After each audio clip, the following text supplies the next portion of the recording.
की छत पर उगते हैं आम, अमरूद और नींबू के फल।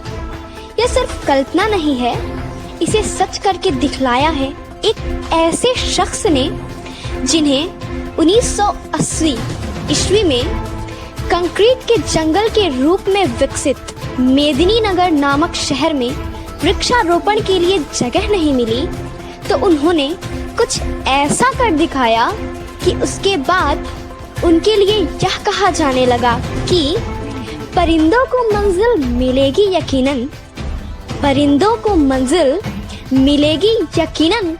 ये उनके फैले हुए पर बोलते हैं, वे लोग रहते हैं खामोश अक्सर जमाने में जिनके हुनर बोलते हैं। आप सोच रहे होंगे कि आखिर वो शख्स कौन है और उसने ऐसा क्या कर दिया कि लोगों ने उनकी तारीफों के पुल बांधने शुरू कर दिए। तो उस शख्स का नाम है कौशल किशोर जायसवाल।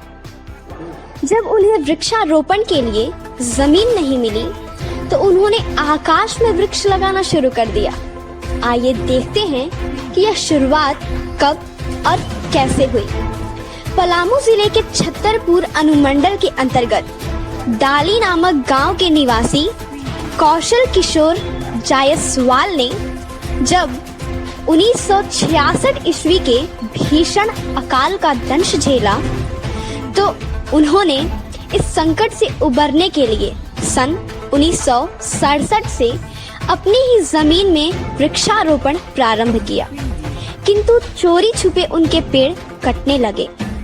इस समस्या से निजात पाने के लिए कौशल जी ने सन 1977 ईस्वी में पर्यावरण धर्म चलाया, अर्थात जिस प्रकार से बहन अपने भाई की कलाई पर राखी बांधकर उसके सुखद जीवन की कामना करती है, ठीक उसी प्रकार से कौशल जी ने पेड़ों को रक्षा सूत्र बांधकर उन्हें बचाने के लिए जो अभियान शुरू किया उसे पर्यावरण धर्म के रूप में जाना गया।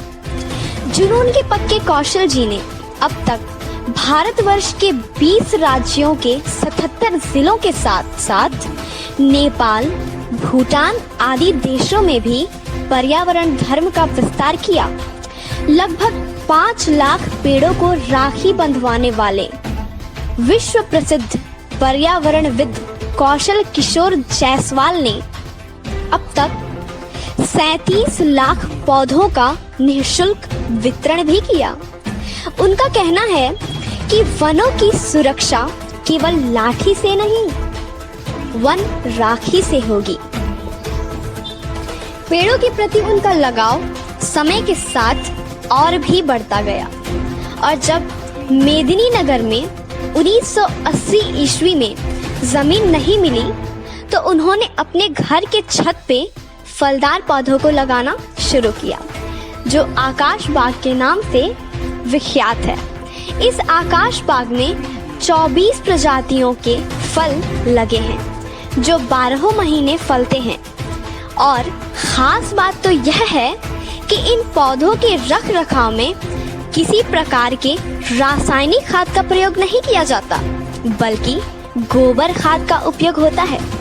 आकाश बाग की ख्याति के आकर्षण से आकर्षित होकर झारखंड प्रदेश के प्रथम मुख्यमंत्री श्री बाबूलाल मरांडी, पूर्व उप मुख्यमंत्री सुदेश महतो सहित वर्तमान मुख्यमंत्री श्री रघुवर दास भी उसे देखने से अपने आप को रोक नहीं पाए और ऐसी विचित्र रचना को देखकर उनके मुख से निकल पड़ा कि लोग जमीन पे वृक्ष नहीं लगा पा रहे, आपने आकाश में वृक्षारोपण कर दिया। आज हम विश्व प्रसिद्ध पर्यावरणविद कौशल किशोर जायसवाल के आवास पर पहुंचे हुए हैं और उनका आवास का नाम पर्यावरण भवन है और वो छत पर बहुत ही अच्छा बाग लगाए हुए हैं जिसका बाग का नाम है आकाश बाग। तो हम उनसे बहुत सारा पौधा है और उनसे हम जानना चाहेंगे कि सामने जो पौधा दिख रहा है इसके बारे में कुछ बताएं। ये नींबू पौधा नींबू का है, लेकिन ये नींबू का ही नहीं है। ये आकाश बाग बहुत पहले, चूँकि हम लोगों के प्रचार में कहते हैं कि शहर में आकाश बाग, किचन प्लांट और गांव में वृक्ष खेती से हम प्रदूषण पर काबू पा सकते हैं।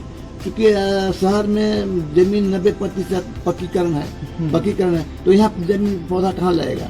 तो उसके के लिए मैं सिस्टम क्या निकाला कि आकाश बाग छत के ऊपर, हमारे छत पर आम, अमरूद, नींबू, चीकू, आंवला, अमड़ा, शरीफा, अनार, नींबू, ये सब 24 प्रजाति के हमारे फल लगे हुए हैं। इस आकाश बाग को देखने के लिए हमारे झारखंड के पूर्व मुख्यमंत्री बाबूलाल मरांडी जी, हमारे झारखंड के पूर्व उप मुख्यमंत्री श्री सुदेश महतो जी और हमारे वर्तमान में जो मुख्यमंत्री श्री रघुवर दास जी भी आकाश बाग को देख चुके हैं। उन्होंने देख करके बहुत बधाई दिया कि अच्छी बात है कि आप तो जमीन पर लोग बगीचा नहीं लगाने पाता है, आप तो 3 मंजिला ऊपर में आपने बगीचा लगा के रखे हैं। कौशल जी तो बहुत बधाई के पात्र आप हैं। तो ये सब आकर के लोग देखे, लोगों को जगाते हैं, लोगों को दिखाते हैं, लोगों को बताते हैं कि आप भी लगाइए। आपको जमीन में छोड़िए, जमीन में तो कोई चोरा हुआ लेके आपके छत के ऊपर जब आम फलेगा, अमरूद फलेगा, नींबू फलेगा, वहाँ कोई नहीं चोराएगा। आप जो शुद्ध रूप से फलेगा उसका आपको लाभ मिलेगा। और ये इसमें बिना कोई न कीटनाशक है और न मतलब कोई रसायन खाद का उपयोग किए हैं। ये बिल्कुल गोबर खाद वगैरह दे करके लगाइए और फर्स्ट क्लास से फलेगा, आम फलता है, सब कुछ लीची फलता है, सब कुछ फलता है। आकाश बाग के ये हमारी बनाया लगा है। देखिए नींबू फल है, देखिए नींबू है, ये कागजी नींबू है। बिल्कुल यहाँ नींबू है, आप देख सकते हैं कि यहाँ पर जो है नींबू फड़ा होगा। और ये साल में 2 दफे बारहमासी नींबू साल में फलते रहता है। हम लोग नींबू खरीदने की जरूरत नहीं पड़ता है। अभी आम खत्म हुआ, दूसरा होता है तो फायर वुड में चेंज हो जाता है। क्योंकि प्रकृति जो कुछ बनाता है, जो भी बनाया है उस पर उम्र और लगाम रख के बनाया है। प्रकृति ने बनाया मानव, उस पर लगाम क्या रखा? प्रकृति ने लगाम रखा हैजा और चेचक जैसी बीमारियां को रखा। हमने चेचक और हैजा जैसी बीमारियों को समाप्त कर दिया। आज जनसंख्या अचानक इजाफा हो गया, तो जिस प्रकार से जनसंख्या बढ़ा उसी प्रकार से उसको पेड़ों की संख्या बढ़ना चाहिए था। ऐसा हुआ नहीं, वन की क्षेत्रफल ही घट गया। 33% से हम लोग 19% पर आ गए। ये सरकार के हिसाब में है। और 19% तो जंगल तो घट गया, पेड़ भी घट गए और जनसंख्या बढ़ गया। हुआ क्या? प्रदूषण निकल रहे हैं, जो चिमनी, जो धुआं जो निकल रहे हैं, गाड़ी से धुआं निकल रहे हैं, विष जो निकल रहे हैं, तो वो विष को समाप्त क्या करेगा? एक समय ऐसा हुआ था कि जब समुद्र से जब विष निकला था तो भोलेनाथ शंकर भगवान ने विष को विष पान करके सृष्टि को नाश होने से बचाए थे। आज के समय में जो सलेंसर से निकल रहा है जो धुआं, गाड़ी जो निकल रही है धुआं, प्रदूषण फैला रही है। जो उद्योग से जो चिमनी से धुआं निकल रही है वो विष जो फैला रही है। परमाणु ऊर्जा से हम जो तापमान बढ़ रहे हैं, इतना जबरदस्त तापमान बढ़ रहे हैं, इस तापमान को अगर हम नहीं घटाएंगे तो यह जो प्रकृति का जो सारी चीज जो है सब डिस्टर्ब होते जा रहा है। इसलिए पौधा लगाए। प्रकृति ने क्या बनाया? हिरन को क्या खाता है? गांठ। तो उस पर लगाम रखा क्या? उस पर शेर और चीता जैसा लगाम रखा। क्योंकि अगर ज्यादा हिरन बढ़ जाएंगे तो सब घास खा जाएंगे, तब पालतू जानवर क्या कहेंगे। मेरा कहने का मतलब है कि जो कुछ प्रकृति बनाया है उस पर उम्र और लगाम रख के बनाया है, और उस उम्र पे लगाम को हमने मानव ने तोड़ रहा है।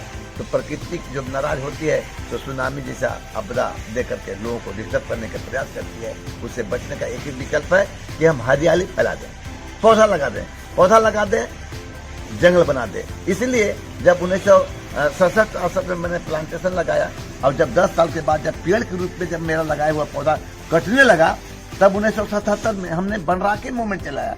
बहनों पर रक्षाबंधन, महिलाओं को मैं समझाया क्या? महिलाओं को समझाया कि रक्षाबंधन के दिन अपना भाई के कलाई पर राखी बांध करके आप भाई की सुरक्षा की बात करते हैं, काम भी करते हैं। मैं कहता हूँ कि आप उसको बांधिए, लेकिन वो मानव रूपी भाई के साथ साथ जीवन रूपी वृक्ष भाई पर रक्षाबंधन करने से वो वृक्ष भाई जो है वो धरती पर 84 लाख जोनी जीव की रक्षा करते हैं। क्यों? क्या आप जानते हैं कि अन्न और पानी के बिना 2-4 दिन जिंदा रह सकते हैं, हवा के बिना एक पल भी जीना मुश्किल है। तो जो वो वृक्ष भाई जो है वो आपका जीवन रूपी भाई है, वही हवा ऑक्सीजन जो देंगे, तभी हम भी जिंदा रहेंगे, हमारा आने वाला पीढ़ी भी जिंदा रहेंगे। सर, आप झारखंड के अलावा किन राज्यों में अपना योगदान दे रहे हैं? और सुने हैं कि आप विदेश में भी अपना योगदान दे रहे हैं, तो विदेश के कौन देशों में अपना योगदान दे रहे हैं? हमने विदेश में तो नेपाल, भूटान तो मैं जाकर हम लोगों को जगाए। लेकिन जैसे जर्मनी के लोग हैं, अमेरिका के लोग हैं, वो भारत में ही आए। वो भारत में आए तो उनसे वार्ता हुआ, उनको हमने सदस्य बनाया अपना। हमने निःशुल्क काम किया, निःशुल्क संस्था चलाते हैं, विश्वव्यापी पर्यावरण संरक्षण अभियान। यह संस्था 1977 में हमने बनाया और उसी में पर्यावरण धर्म बनाया और उसी में बनराखी मूवमेंट विश्वव्यापी संस्था बनाया। तो उस संस्था के माध्यम से हमने पर्यावरण धर्म और बनराखी मूवमेंट चलाया। तो उस संस्था में लोगों को जोड़ा, Nepal, Bhutan, Burma, Germany, America, Bangladesh और क्या बोलते हैं श्रीलंका, विश्व के लगभग दर्जनों देश के लोग हम लोग जुड़े हैं। लेकिन कार्यक्रम जाके नेपाल भूटान में किया और उतना ही नहीं, नेपाल भूटान में जब कार्यक्रम किया तो उसके साथ साथ दूसरे राज्य में गया, दक्षिण भारत में गया। कब? 1983 में गए थे पहला बार। कर्नाटक के उत्तर कन्नड़ डिस्ट्रिक्ट के सिरसी शहर के नाम है, उसके बगल में सालखनी, वहाँ हमने जाके पौधा लगाया था और वनों पर रक्षाबंधन किया था 1983 में। और जब ठीक 25 साल पूरा हुआ तो सिल्वर जुबली मनाने के लिए 2008 में गया। नेपाल में गया था पहला बार 1980 में गया था। फिर हम 2013 में गए। बहुत से ऐसे जगह हैं जो हम लोग 2 बार 3 बार चले गए और बाद बाकी तो पलामू और झारखंड और अपना देश में तो हम लोग इधर उधर जाते हैं। थोड़ा सा दिक्कत होता है, हिंदी भाषी नहीं है दक्षिण भारत में, तो वहाँ पर हम लोग के जो लोग हैं जिससे हम लोग से जुड़े हुए हैं तो उनसे बात करते हैं, भाषा में करते हैं। बहुत बहुत धन्यवाद सर। तराश के ओर से आगे चलते ओके। गोबर खाद वगैरह देखे के लगाइए और फर्स्ट क्लास से फल आम फटता है, सब कुछ लीची फटता है, सब कुछ फटता है। आकाश पाके ये हमारी बनाया लगा है। देखिए नींबू फल रहा है, देखिए नींबू है, ये कागजी नींबू है। बिल्कुल बिल्कुल, यहाँ नींबू है, नींबू है। आप देख सकते हैं कि यहाँ पर जो है नींबू फड़ा होगा।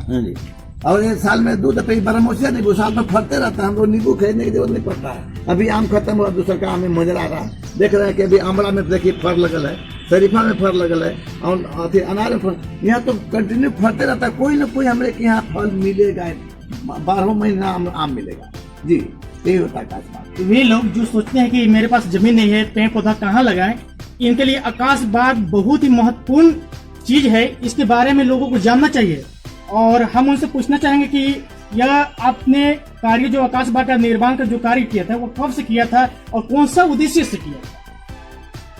हमने आकाश बाग का निर्माण किया था, इसको लगभग 80 के आसपास आकाश बाग का निर्माण किया था। और इसी को लेकर के कि शहर में जो है हमको जब जमीन नहीं मिलने लगा पौधा लगाने के लिए, जहाँ शहर में आबादी बहुत ज़्यादा होता है, गाड़ियाँ बहुत ज़्यादा होता है, प्रदूषण ज़्यादा होता है, क्योंकि धूल धुआं हला ये शहर का पहचान है।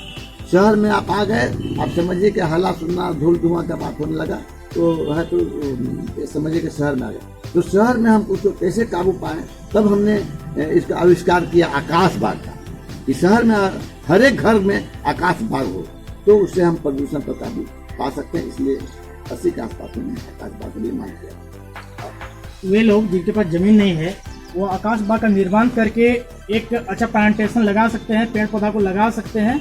यह इनका बहुत बड़ा योगदान रहा है, इसलिए उनसे सीखने की जरूरत है। बहुत बहुत धन्यवाद।